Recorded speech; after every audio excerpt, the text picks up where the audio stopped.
বন্ধুরা এই মুহূর্তে কেকেআর এর জন্য বেরিয়ে আসলো বিশাল বড় সুখবর। হ্যাঁ বন্ধুরা, কেকেআর দলে যোগ দিতে চলেছে নতুন এক ভয়ঙ্কর বিদেশি খেলোয়াড়। কে এই খেলোয়াড় এবং কবে থেকেই বা কেকেআর দলে যোগ দিতে চলেছে ও পরবর্তী কেকেআর এর ম্যাচ কাদের সঙ্গে এবং কোথায় হবে, এই সব কিছুতেই নজর রাখবো এই একটি ভিডিওতে। তাই ভিডিও কেকেআর এর ভক্তদের জন্য অনেক ইন্টারেস্টিং হতে চলেছে। যদি তুমিও কেকেআর এর ভক্ত হয়ে থাকো তাহলে ভিডিওতে একটি লাইক অবশ্যই করে দিও মন থেকে, আর চ্যানেলটিতে নতুন হয়ে থাকলে সাবস্ক্রাইবও করে নিও।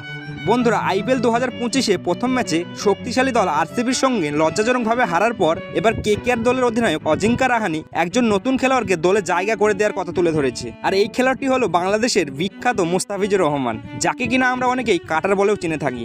এই মুস্তাফিজুর রহমানই এবার কেকেআর দলে যোগ দিতে চলেছে।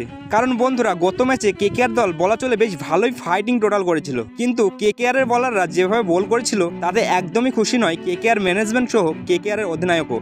আর এদিকে এন্ড্রিক নোকিয়া পুরোপুরিভাবে এখনো ফিট না হয়ে উঠতে পারায় কেকেআর ম্যানেজমেন্ট চাইছে যে মুস্তাফিজুর রহমানকে এবার দলে জায়গা করে দিতে, কিন্তু এখনো সম্পূর্ণ ক্লিয়ার হয়নি যে কবে দলে যোগ দেবে। তবে এই নিয়ে অনেক আলোচনা চলছে অলরেডি কেকেআর ম্যানেজমেন্টে।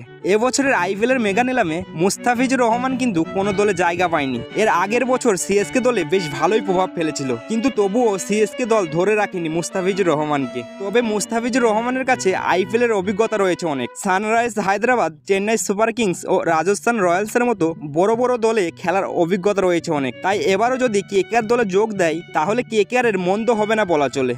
কেকেআর দলের পরবর্তী খেলা রয়েছে রাজস্থান রয়্যালসের বিরুদ্ধে। খেলাটি হবে 26শে মার্চ গুয়াহাটি স্টেডিয়ামে।